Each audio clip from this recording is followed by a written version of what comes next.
Oui, bah, ressenti de l'oral de chimie.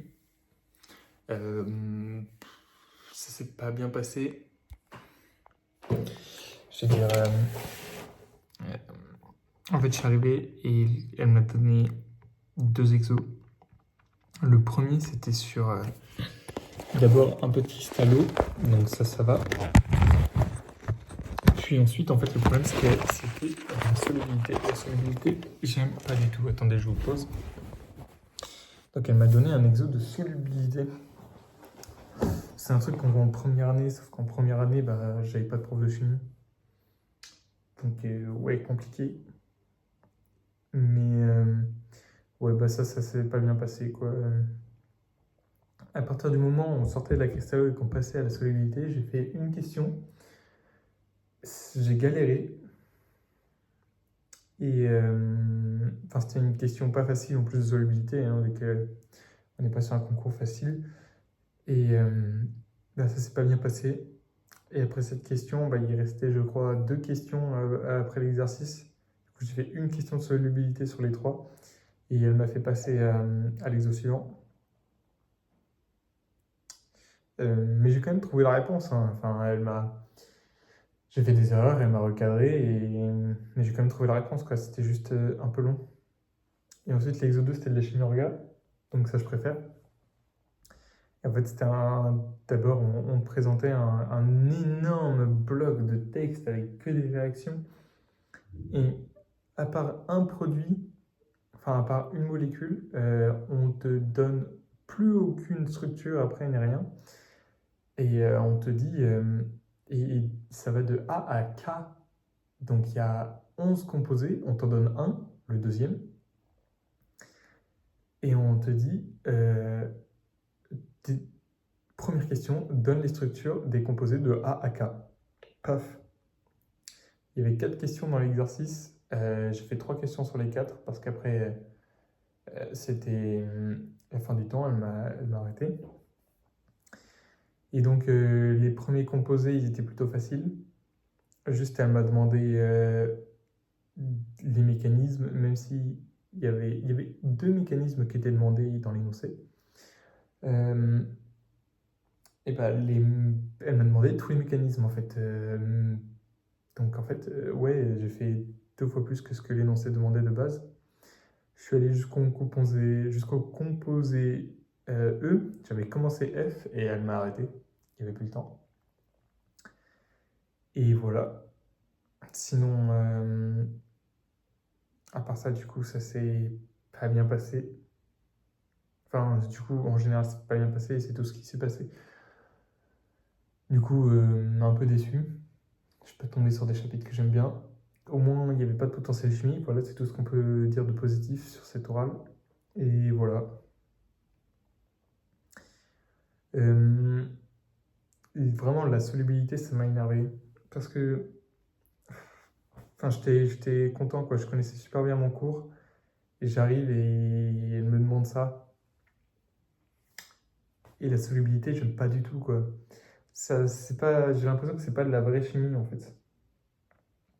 Mais bon, voilà, c'est comme ça, c'est la vie. Il faut bien que ça tombe à un moment.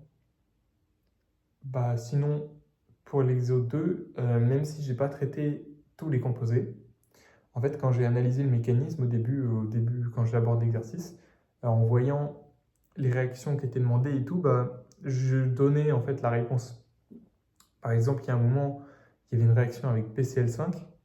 J'ai dit que PCl5, ça servait à faire des chlorures d'acide. Donc même si j'avais pas la structure de composés I et J, vu que je sais qu'on passe de I et J en faisant un chlorure d'acide, j'ai dit que I était sûrement un ester et que J était sûrement un chlorure d'acide du coup.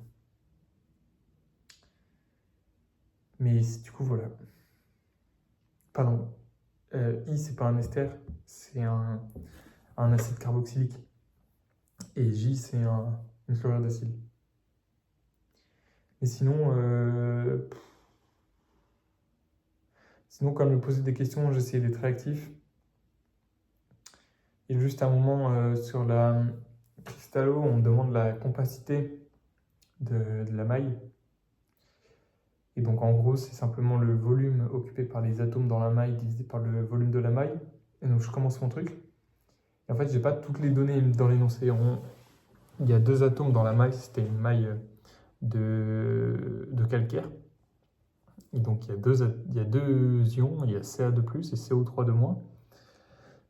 Et donc on me donne le type de structure de la maille. Et on me demande la compacité. Et en fait, le truc, c'est que il me faut les rayons des 2 ions. Sauf qu'en fait, j'ai que le rayon de l'anion. Et donc moi, j'ai commencé à remplacer mes 2 rayons avec ma relation de tangence et tout. Et je l'ai exprimé avec un paramètre qui s'appelle alpha, et qui a été introduit la question d'avant par l'énoncé. Et donc je fais tout par ce paramètre alpha. En fait, ce paramètre alpha, il fait intervenir R+ aussi. J'ai pas R+. Et donc je vais en trop m'embêter. Et du coup, je rechange dans mon paramètre alpha. Et en fait, c'était un peu bête. J'aurais dû couper direct. Et du coup, quand j'ai commencé à remplacer dans mon paramètre alpha pour calculer alpha, elle m'a dit mais non, mais tu t'en fous, tu calcules direct à ton avant-dernière ligne, tu remplaces juste R+ avec A. Et comme ça, ton paramètre alpha, certes, tu le calcules, mais tu ne te sers pas de ta dernière ligne. Et du coup, je suis revenu à la ligne d'avant. Effectivement, c'était plus rapide de remplacer directement juste R+ et de garder R-, mais bon, c'est la vie. C'est la vie, c'est la vie. Et au final, je pense qu'elle n'était pas convaincue. Après, elle n'était pas amicale non plus, hein, je veux dire. Dès le début, déjà, elle est arrivée en retard. Enfin, en gros, elle était déjà dans la salle quand je suis arrivé. Je suis arrivé 20 minutes en avance. Elle était déjà dans la salle. Elle discutait avec un de ses collègues, je pense, ou autre, et elle rigolait avec lui. Et donc, moi, je me suis dit, ah cool, il est en train de la mettre de bonne humeur. Comme ça, quand je vais rentrer dans la salle, elle sera de bonne humeur. Et je rentre et elle fait déjà la gueule. Je sais pas si c'est ma tête ou autre qui lui a pas plu. Et dès les premières questions, en fait, je suis au tableau, je commence à dessiner ma maille et tout. Je fais pas d'erreur. Et, et à un moment, elle s'est mise à soupirer direct. Mais j'étais en train de parler, je faisais ce que je faisais, je faisais les choses bien, parce que enfin, normalement, à l'oral, je suis plutôt à l'aise, donc je parle en même temps, je fais les choses bien. Je fais ma maille, elle est jolie, ma maille en plus. Et elle soupire déjà. Et du coup, bah, je m'arrête un instant, je re-regarde ce que j'ai fait pour voir si j'ai pas fait une boulette, et c'est ça qui l'aurait fait soupirer. Et non, il y avait rien de bien. Et il me dit, non, mais c'est bon, continuez. Et donc, moi je suis en mode, mais elle va soupirer souvent. Et donc, question 2, elle est facile, la question 2. Je fais ma question 2 facilement, j'explique bien ce que je fais, j'essaye d'être encore plus propre que pour la question 1. Et elle ressoupire. Et je suis en mode, mais qu'est-ce que j'ai fait de mal? Et je regarde mon truc, et, et bon, ce que j'avais fait, c'était bien. Et c'était juste, et c'était ça le bon résultat, mais... Et je comprends pas pourquoi elle soupirait tout le temps. Et même pour la chimie orga, c'est ce que je maîtrise normalement en chimie. Je faisais tous mes mécanismes bien, je proposais même toutes les formes mésomères à chaque fois. Euh, je mettais bien mes isomères de constitution. Je vais me donner à un moment la configuration d'un carbone avant qu'elle me le demande. Et, et des fois, elle soupirait aléatoirement pendant l'oral. Et ça m'énervait, ça m'énervait. Et pour la solubilité, du coup, là, j'ai vraiment un peu galéré. Notamment parce qu'en fait, tu as ta constante de solubilité.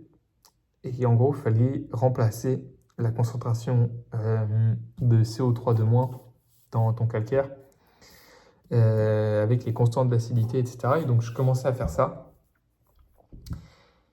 Et ensuite, après, j'ai mis un peu de temps avant de me rappeler que du coup, à saturation, le nombre, enfin la somme des concentrations des éléments du couple acide-base de CaCO3, c'était égal à la solubilité. Et j'ai mis un peu de temps à me rappeler ça, et donc elle m'a dit, vous pouvez pas exprimer S en fonction des concentrations, mais elle me l'a dit, elle me parlait mal, vraiment, j'avais envie de partir de la salle, elle n'était pas agréable du tout. Sinon, voilà. Donc un peu déçu de mon oral de chimie, mais c'est la vie et j'espère qu'il n'y aura que cet oral qui va mal se passer. Demain, c'est la journée la plus cool parce qu'il y a oral de maths. Ouais, c'est ça, c'est oral de maths et espagnol. Donc, oral de maths à 9h, espagnol à 14h. Bon, les maths, c'est censé être mon truc, donc j'espère que ça va bien se passer. Et voilà.